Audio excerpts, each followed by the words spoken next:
Welcome to Cosmic Astromancy channel guys. Hope you all doing fine. आशा करती हूँ आप सभी स्वस्थ एवं प्रसन्न होंगे। तो चलिए निकालते हैं आज की ब्यूटीफुल सी एनर्जीज और देखेंगे कि एनर्जीज क्या कहती हैं।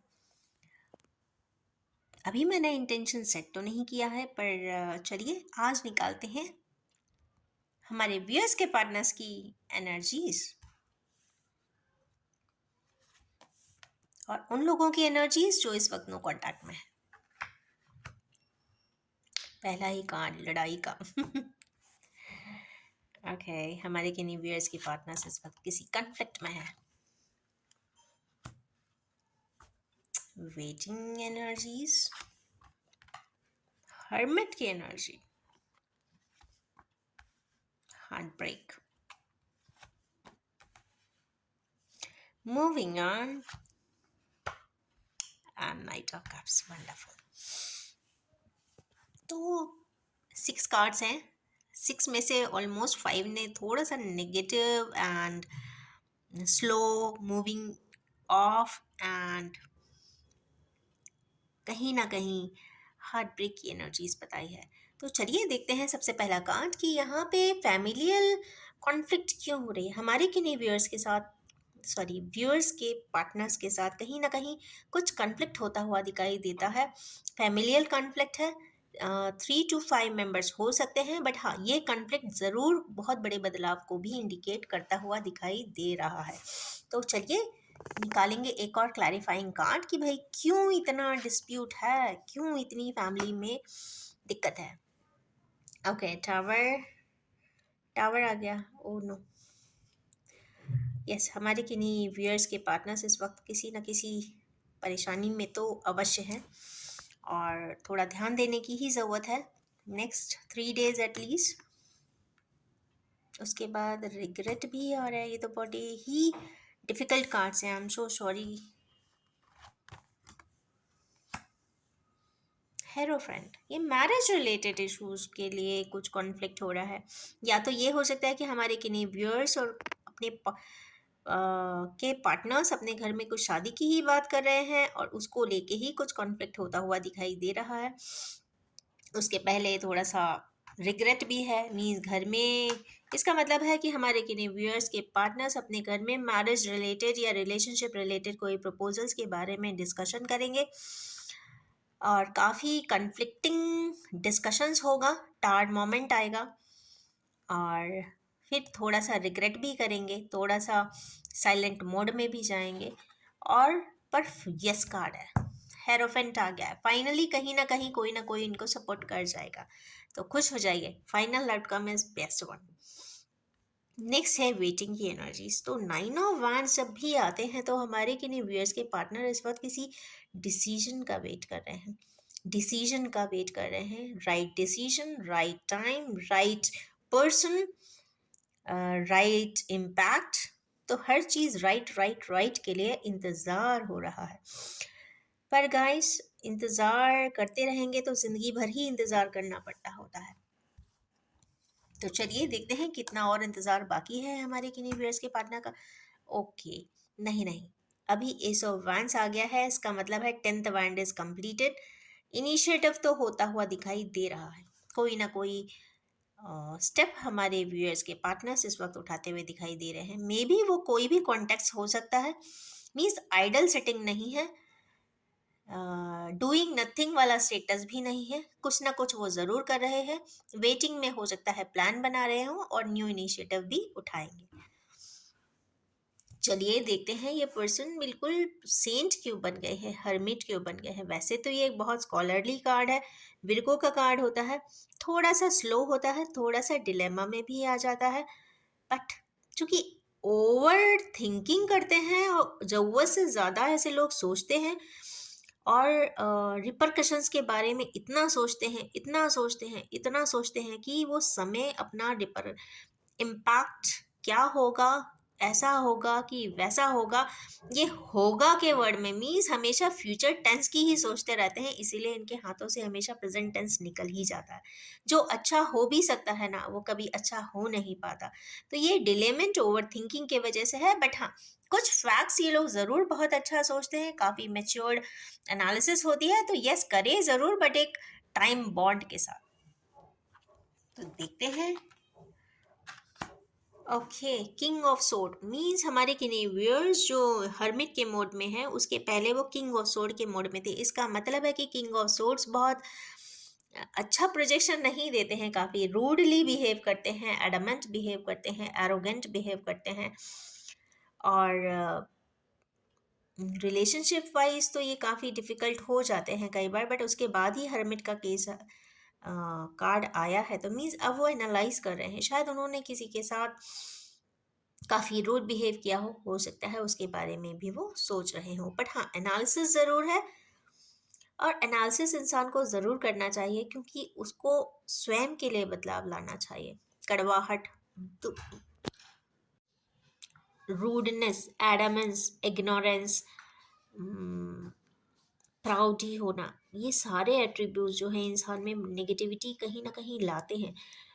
इंसान में इतना नहीं आता, पर परसेप्शनल वैल्यू उनकी काफ़ी डिफ़िकल्ट हो जाती है। जो लोग उनके बारे में समझते हैं वो काफ़ी नेगेटिव वर्जन में समझते हैं, और चूंकि नेगेटिविटी कहीं ना कहीं परसेप्शनल वैल्यू में आती है, तो ऑफ कोर्स जो एंटाइटी है उस पर नेगेटिव इम्पैक्ट्स के रेज एंड वाइब्रेशंस आने लगते हैं, जिसके वजह से एक नेगेटिव शेड ज़रूर उनकी ऑरा में आता है। तो वो उस ऑरा की नेगेटिविटी से बचने के लिए इनको ज़रूर अपने एरोगेंस में, इग्नोरेंस में, रिजेक्टिव वैल्यूज़ में, एंड जो भी लगता है उन्हें कि उन्हें हटा देना चाहिए, तो यस हटा देना चाहिए। क्योंकि जब तक एनर्जीज की ग्राउंडिंग प्रॉपर नहीं होती, इंसान पॉजिटिव हो ही नहीं सकता। वो मुंह से ज़रूर कह सकता है कि I am the most positive person in this world, but no, not at all, ऐसा लगता है। तो चलिए, इसी की शायद वो एनालिसिस करते हैं, और अच्छा लगता है देखकर कि एनालिसिस करेंगे तो डेफिनेटली वो एक बेहतर इंसान बनेंगे, किसी के लिए भी नहीं, स्वयं के लिए। नेक्स्ट है थ्री ऑफ सोर्ड्स का कार्ड। यस, ये काफ़ी डिवास्टेटिंग कार्ड है। देखिए, मैंने उल्टा रखा हुआ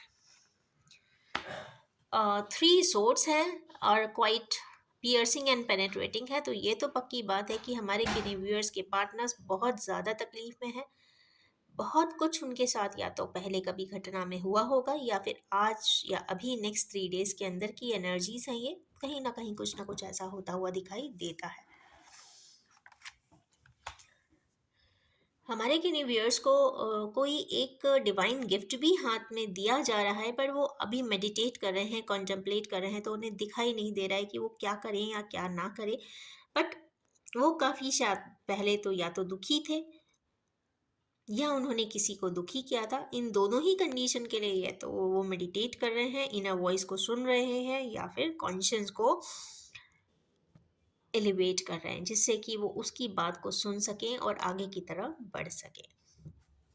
नेक्स्ट कार्ड आया है मूविंग ऑन का। भागते हुए भागते हुए भागते हुए मीन्स इंसान कहीं नहीं भाग के जा सकता। सभी, अगर देखा जाए तो इंसान सभी जगह से भाग सकता है। घर से भाग के ऑफिस में जाएगा, ऑफिस से भाग के घूमने चला जाएगा, घूमने के बाद लौटेगा, फिर घर आएगा, फिर ये साइकिल मूव ऑन का चलता रहेगा, जब तक आप इसे होल्ड ना कर दें, कहते हैं ना, स्टेबल ना हो जाए। कांस्टेंट जैसे ही होंगे तो आपकी एनर्जीज ग्राउंडिंग होने लग जाती हैं, तो इसका मतलब है कि थम जाना चाहिए। कहते हैं ना, थांबा थांबा, इसीलिए कहते हैं कि अपने विचारों से भागे नहीं। सही गलत का निर्णय तो कई बार डिफरेंशियल एंगल पे दो डिफरेंट पर्सन एक ही चीज़ को अलग अलग तरीके से लेते हैं। किसी के लिए वो चीज़ बहुत अच्छी होती है, किसी के लिए वही चीज़ गलत होती है। उसी प्रकार हो सकता है एक ही सिचुएशन में दोनों ही पर्सन्स अपनी अपनी जगह सही हो, पर वो चूंकि सर्कमस्टेंसेस इतनी विपरीत थी, तो इंसिडेंट्स भी विपरीत ही हुए होंगे।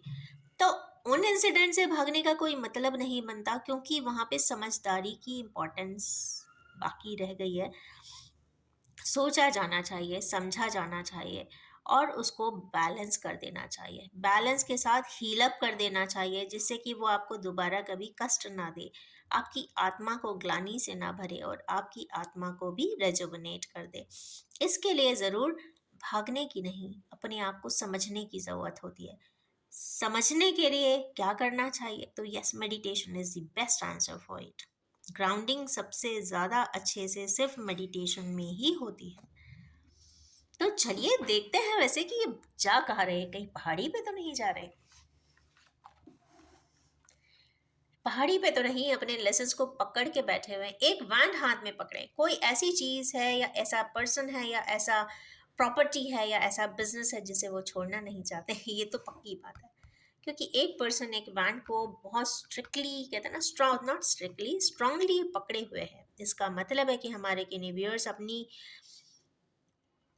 एक एस्पेक्ट को छोड़ना नहीं चाहते, वो उसको कंटिन्यू करना चाहते हैं। तो यस, इसी प्रकार के हैं ये थ्री ऑफ वैंड्स। और कहीं ना कहीं ये आगे की तरफ देख रहे हैं, अपने पुरानी इंसिडेंट्स को याद कर रहे हैं, एनालाइज कर रहे हैं और अपने लेसन्स एंड एक्सपीरियंस के बेस पे लाइफ को आगे की तरफ ले जाना चाहते हैं, प्रोग्रेस करवाना चाहते हैं, प्रोग्रेसिव रहना चाहते हैं और कॉन्टम्पलेट भी कर रहे हैं। उसके बाद आया है नाइट ऑफ कप्स का कार्ड। तो देखते हैं ये नाइट ऑफ कप्स क्यों आए हैं। नाइट ऑफ कप्स बेसिकली ये फास्ट एक्शन को डिनोट करता है, एक काफ़ी free flowing sharing of emotions and intactness of bond को इंडिकेट करता है। हॉर्स के आ जाने का मतलब है स्विफ्टनेस है रिलेशनशिप में और आगे की तरफ बढ़ेगा। क्योंकि जब नाइट की एनर्जी आती है तो जो भी है वो काफ़ी रिफ्रेश जो एनर्जीज होती हैं, काफ़ी कलरफुल एनर्जीज होती हैं और एसेट या फिर एक इमोशंस की सारी वैल्यूएशन होती है।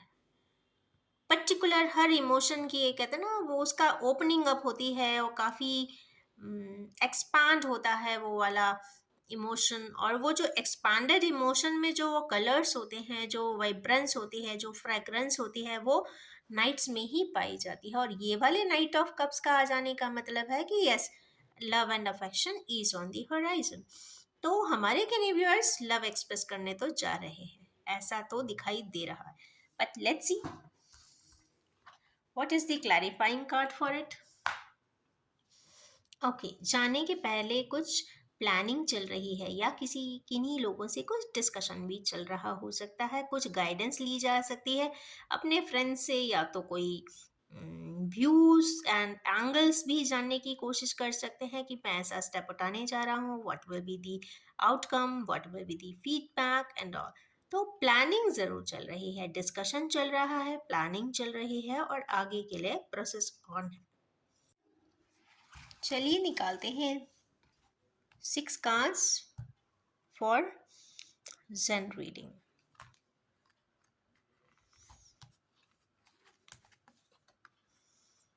1, 2,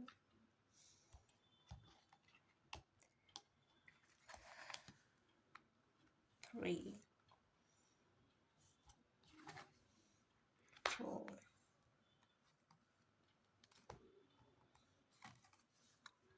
5 and 6. Wonderful cards.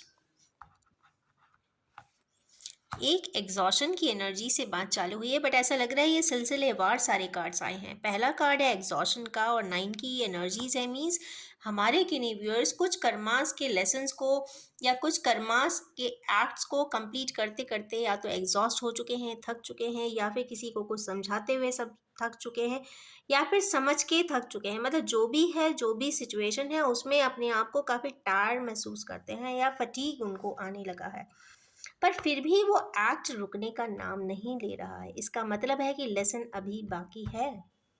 अगर कोई चीज़ कंप्लीट नहीं हो रही है, टायर्डनेस आ रहा है, या तो वो साइकिल बैक हो जाता है या तो वो चीज़ एकदम से, कहते हैं ना, पाथवे चेंज हो जाते हैं।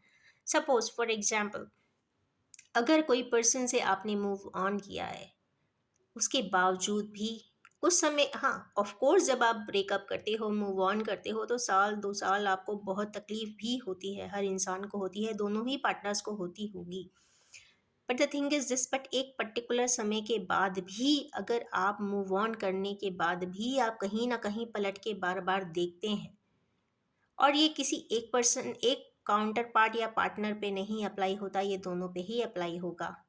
अगर दोनों ही किसी न किसी रूप में पीछे पलट के देखते हैं, उस पार्टनरशिप को दोबारा से चेक करना चाहते हैं, देखना चाहते हैं, जानना चाहते हैं कि ऐसा क्या हो गया था, क्यों टूट गया था, क्यों हमें हटना पड़ा, व्हाट वाज दी सर्कमस्टेंस, मतलब जब आप रिसाइकल बैक करके पुरानी बातों को जब बार बार सोचते हो, ध्यान देने की कोशिश करते हो, इसका मतलब है कि अभी कुछ और भी बाकी है। क्योंकि अगर वहाँ पे मूव ऑन हो जाने वाले पॉइंट पे अगर बाइफरकेशन होना होता है रिश्तों का, तो हो चुका होता है। साल 2 साल में इंसान भूल जाता है, बहुत आगे निकल जाता है। यदा-कदा याद आई तो ठीक है, वरना कभी याद भी नहीं आती है।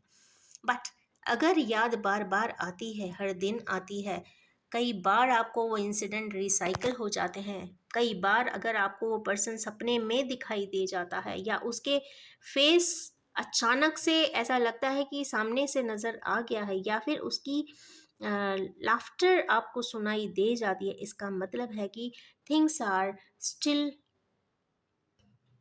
अवेटेड। मतलब कुछ न कुछ कर्मास उस इंसिडेंट, उस पर्सन, उस सिचुएशन से बाकी है। अगर बार बार सेम घटना ज़िंदगी में घट रही है, इसका मतलब है कि कुछ सीखना बाकी है, कुछ कंप्लीट करना बाकी है, कुछ रिश्ता निभाना बाकी है, कुछ रेस्पॉन्सिबिलिटी निभाना बाकी है।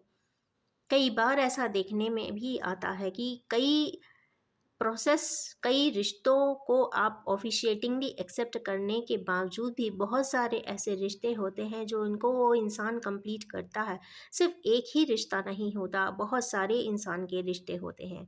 मदर होते हैं, फादर होते हैं, रिलेटिव्स होते हैं, फ्रेंड्स होते हैं, पार्टनर्स होते हैं, काउंटर पार्ट्स होते हैं, बिलवड होते हैं, वाइफ होते हैं, हस्बैंड होते हैं, बच्चे होते हैं, और भी an number of relations are there. ये कॉम्प्लेक्स वेब है। इस कॉम्प्लेक्स वेब में हर रिश्ते की एक इम्पॉर्टेंस है। हर इम्पॉर्टेंस को आप जितना वैल्यूएट करें, आप अपने हिसाब से जिसको जितनी वैल्यू देते हैं, उसकी जगह आपकी ज़िंदगी में उतनी ही बन जाती है। कई बार आप बहुत कुछ कर दिखाना चाहते हैं उस पर्सन के लिए, बहुत कुछ उसके लिए कर देना चाहते हैं, बट उस समय पर तो नहीं कर पाते, पर जिस दिन वो सब आपको हासिल हो जाता है तो पाते हैं कि वो अपने आप को बिल्कुल अकेला ही पाते हैं, और वो समझते हैं कि अब मैं ये जो खुशी मुझे मिली है या ये जो सक्सेस मुझे मिली है, पर जिसके साथ मुझे बाँटना था, वो इंसान तो वहाँ होता ही नहीं है। इसका मतलब ये है कि the valuation of person is important and the value of time is also important. जो पर्सन अगर इस दुनिया के दायरे में है, अगर इस दुनिया के और टाइम के एक्सेस में है और आपके अपने करीब है, अगर आप चाहते हैं कि वो उसको वो प्रेशियसनेस मिलना चाहिए या उसकी वो प्रेशियस वैल्यू है ज़िंदगी में, और इक्वली दोनों की ही ज़िंदगी में है, तो डेफिनेटली वो रेसिप्रोकेट होना ही चाहिए, स्पेशल फील करा देना ही चाहिए, क्योंकि time is limited in this world. हम एक पर्टिकुलर ईयर्स के लिए ही इस दुनिया में आते हैं, क्योंकि आफ्टर लाइफ तो किसी को कुछ भी याद ही नहीं होता, दोबारा कभी मिलेंगे भी तो शायद पहचान भी नहीं सकेंगे। तो यस, ये एक ज़िंदगी मिली है, और यही कुछ प्रोजेक्टिंग वैल्यूज़ यहाँ पे उसका सेकंड कार्ड भी बता रहा है। प्रोजेक्शंस यहाँ पे ये बता रहे हैं, 7 नंबर की डिजिट है, इंसान अपने पुराने अक्स को देखने की कोशिश कर रहा है। मिरर में अपने ही चेहरे को देखना चाहता है, वो जानना चाहता है क्या मैंने जो सब किया था, क्या वो सही था, गलत था, कैसा भी था। जो भी था वो उसको एनालाइज़ करना चाहता है, इंट्रोस्पेक्ट करता है, वो रेट्रोस्पेक्ट भी करता है। वो जानने की कोशिश करता है कि कहते हैं ना, क्या खोया है उसने और क्या पाया है उसने। वो जब जिस दिन उसका प्रॉफिट एंड लॉस निकालेगा तो उसे बहुत सारे और भी एहसास इंसान को हो जाते हैं। तो हमारे किन्हीं व्यूअर्स के पार्टनर्स इस वक्त काफ़ी जिगजैग में हैं, एग्जॉशन की एनर्जी में है, प्रोजेक्शंस की एनर्जी में है, प्रोजेक्ट कर रहे हैं बहुत सारी चीज़ जो दबाए हुए बैठे थे सालों से, वो शायद भी ऊपर की तरफ आती हुई दिखाई देती है। उसके जस्ट बाद का कार्ड आया है एडवेंचर का। तो एडवेंचर का कार्ड यहाँ आ जाने से मतलब है कि हमारे किन्हीं व्यूअर्स इस प्रोजेक्शन की वैल्यू से बहुत कुछ एनालाइज करने वाले हैं। क्योंकि प्रोजेक्शन की एनर्जी कहीं ना कहीं ट्विन फ्लेम की एनर्जी होती है, और जब ट्विन फ्लेम की एनर्जी आती है तो ये तो मान के चलिए कि दोनों एक दूसरे के चूंकि पूरक होते हैं, कहीं ना कहीं कहीं भी रहे, बट वो जो स्ट्रेंथ ऑफ एनर्जी है या स्ट्रेंथ ऑफ वाइब्रेंस है या तो एक स्ट्रेंथ ऑफ बैलेंसिंग है। मे बी एक लव करता रहेगा तो एक हेटरेड ही करता रहेगा, मतलब बैलेंस उसमें भी बिल्कुल कहते हैं ना कॉम्पिटेंटली ही रहता है। तो इट मीन्स कहीं ना कहीं अगर ट्विन फ्लेम की जर्नी है तो टफ ज़रूर है, सेपरेशन भी बहुत लाइफ विदरिंग होता है।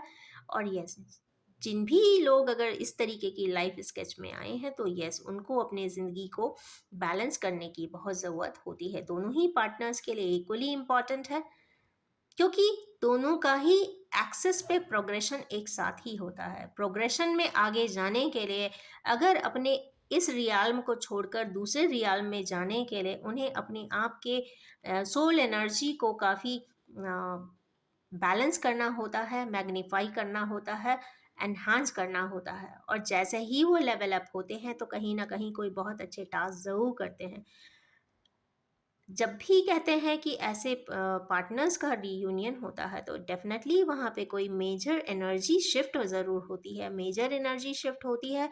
और जिन भी तरीके के कर्मास वो अपने हाथों में की लकीरों में लेकर आते हैं वो उसको ज़रूर करते हैं, और सोसाइटी के लिए भी बहुत कुछ करते हैं। जिसके जैसे असाइनमेंट में टास्क में आया होता है कर्मा के हिसाब से, उस तरीके का वो टास्क कंप्लीट करके ही इस दुनिया से जाते भी हैं।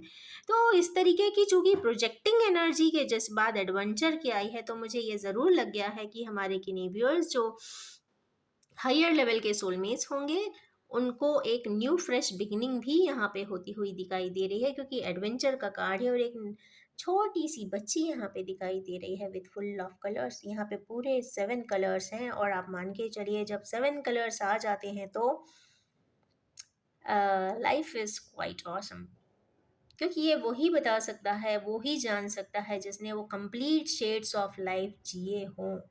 क्योंकि जब आपकी सोल नरिश होती है, जब दोनों ही यिन एंड यांग की एनर्जीज का मर्जर होता है तो कहीं ना कहीं जो एक पोटेंशियल वाइब्रेंस निकलती है, एनर्जी निकलती है, वो काफ़ी कलरफुल होती है।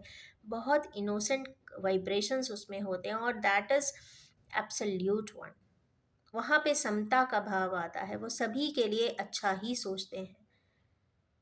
उसके जस्ट बाद आया है अगेन ट्विन फ्लेम की फ्रेंडलीनेस का card. It means higher level के सोलमेट्स पार्टनर्स होने के पहले एक बहुत अच्छे एक दूसरे के फ्रेंड भी होते हैं। फ्रेंड्स का मतलब ये नहीं है कि लड़ते नहीं होंगे, लड़ते भी बहुत होंगे, तो अफेक्शन भी बहुत रखते होंगे।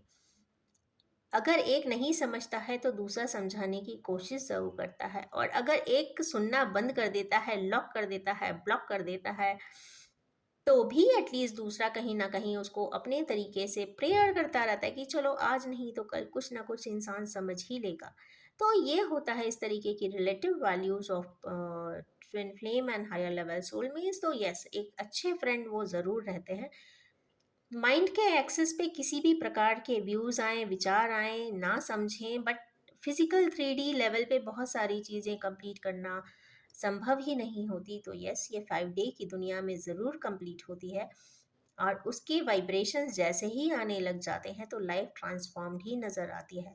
कई बार ऐसा भी देखने को मिला है कि अगर डिवाइन फेमिनाइंस या फिर डिवाइन मस्कुलिन्स कभी अपनी लाइफ में मैग्नीफाई होते हैं, अवेकन होते हैं, हील अप होते हैं, तो आप देखेंगे कि थोड़ा सा मेजर शिफ्ट उनकी एनर्जी में आता है। इवन खाने पीने के पैटर्न्स में आ जाता है। वेट या तो गेन कर लेते हैं या तो वेट लूज कर देते हैं, या फिर जो एग्रेसिव होते हैं वो थोड़े से नॉन एग्रेसिव हो जाते हैं, साइलेंट हो जाते हैं। सपोज अगर किसी को बहुत घूमना पसंद होता है तो वो थोड़ा सा कम घूमने लग जाता है, जो बहुत टॉकेटिव होता है वो थोड़ा सा कम बातें करने लगता है। मीन्स जो एक मेजर शिफ्ट होता है वो काफ़ी डिफरेंट हो जाता है। उनके एक choice of set of persons भी होते हैं तो वो काफ़ी चूजी हो जाते हैं। उनकी सेलेक्टिव सिलेक्शन ऑफ पर्सन्स भी कई बार बदलते हुए दिखाई देते हैं। वो फिर जो पर्सन्स उनके नेटवर्क एंड ऑरा में आते हैं वो उनकी सेम फ्रीक्वेंसी को मैच करते हुए काफ़ी सबलाइम एंड वॉलेटाइल पर्सन्स ही आते हैं जिनके साथ उनके वाइब्रेशन मैच कर सकें और वो एक दूसरे को समझ सकें, और शायद इसी मेजर शिफ्ट के वजह से उनकी फ्रेंड सर्कल भी चेंज होती है। उनके इर्द गिर्द के लोगों के साथ उनके रिलेशनशिप एंड बिहेवियर्स भी काफ़ी हद तक बदल जाते हैं, क्योंकि उनकी लाइफ में वाइब्रेशनल चेंजेस आ चुके होते हैं। ये फेज बाय फेज होते हैं, तो यस, एक फेज के बाद दूसरा, दूसरे फेज के बाद तीसरा, ये सर्कुलेट वे में ज़रूर होता है। नेक्स्ट इसके जस्ट बाद आया है अंडरस्टैंडिंग का कार्ड। तो यहाँ पे अंडरस्टैंडिंग के लिए आप देखेंगे बहुत अच्छे से कि यहाँ पे थ्री, एक बर्ड है और ऊपर की तरफ से भी कुछ बर्ड्स को देख रही है, और यहाँ पे नीचे एक पिंजरे जैसा भी है, मतलब एक खिड़की के ऊपर एक पक्षी है जो ऊपर की तरफ ताक रहा है, कहते हैं टुकुर टुकुर टुकुर टुकुर देख रहा है कि देखो क्या है, होता है फ्रीडम। तो ये जो पक्षी एक देखता हुआ दिखाई दे रहा है, मतलब वो एक ऐसा नहीं है कि एक डोर या विंडो जो है वो लॉक्ड है, मीन्स उसके ब्रेन लॉक्ड ज़रूर है पर डोर लॉक्ड नहीं है। वो चाहे तो उड़ भी सकता है, बट ये उड़ने के लिए भी पंख की ज़रूरत होती है, और पंख सिर्फ उसको होती है जिसको ब्रेन में क्लैरिटी होती है। तो ब्रेन की अगर क्लैरिटी है, अगर उसको समझ में आता है सही डायरेक्शन, तो वो ज़रूर उड़ के ज़रूर एक फ्लाइट ज़रूर लेता है। तो ऐसा कुछ दिखाई देता है कि लेवल ऑफ अंडरस्टैंडिंग हमारे किन्हीं व्यूअर्स के पार्टनर्स में या तो बनने वाली है या तो बन जाएगी विद इन 2 और 3 डेज, क्योंकि यहाँ पे कुछ इस प्रकार की सिनेरियो दिखाई दे रहा है। एक बात और बताना चाहूँगी कि अगर यहाँ पे जब विंग सजाते हैं, बर्ड सजाती हैं, तो यहाँ पे फ्रीडम की ही बात होती है और एयर एंड स्पेस की बात होती है, मीन्स कॉस्मिक कनेक्शंस की भी बात होती है, सोल कनेक्शन की बात होती है, और विंग्स का मतलब है ट्रांसफॉर्मेशन। तो हमारे किन्हीं व्यूअर्स के पार्टनर्स इस वक्त काफ़ी हद तक या तो ट्रांसफॉर्मेशन की फेज से गुजर रहे हैं या फिर अवेकन हो चुके हैं। अवेकनिंग प्रोसेस या तो चल रहा है या फिर वो जल्दी ही अपने किसी प्रोसेस एंडिंग या फेज एंडिंग की तरफ दिखाई दे रहे हैं। उसके जस्ट बाद आया है we are the one. We are the one का कार्ड अगेन 10 का कार्ड है, कंप्लीशन का कार्ड है। यहाँ पे यिन एंड यांग की एनर्जी कंप्लीटली बैलेंस होती हुई दिख रही है, और कंप्लीट यूनिवर्स या फिर अर्थ दिखाई दे रही है। इसका मतलब है कि cycle of some process is going to complete. तो हमारे किन्हीं व्यूअर्स की कोई लाइफ की में जो एक साइकिल चल रही थी बहुत सालों से, वो यहाँ पे एंड होती हुई दिखाई दे रही है। दुख है तो हट जाएगा, परेशानी है तो चली जाएगी। सामने बहुत कंप्लीशन की एनर्जी है। दुख संताप चाहे जो भी हो, कहीं ना कहीं एक इंसान उसे फिक्स कर लेता है। परेशानियां सबकी ज़िंदगी में आती हैं, but it's most important fact is that how you fix it. तो किस तरीके से आप किसी चीज़ को फिक्स करते हैं, ये इम्पॉर्टेंट स्टेप होता है। बाकी सही गलत, अच्छा बुरा, कुछ ऐसा कोई फैक्ट नहीं होता। कई बार समय ही होता है जो इंसान से ये सब घटनाएं भी करवाता है। तो it's all about time and energy and space. तो इसी के साथ आज की रीडिंग में एंड करना चाहूँगी, और ये भी बताना चाहूँगी कि ये general collective timeless and gender free reading है। जब भी आपके सामने आएगी कुछ ना कुछ रेजोनेट ज़रूर करेगी। आप सभी से ये रिक्वेस्ट है कि आप सिर्फ उतना ही एक्सेप्ट करें जो आपसे रेजोनेट करता हो। और yes, wish you all have a very friendly and adventurous life ahead. Thank you so much.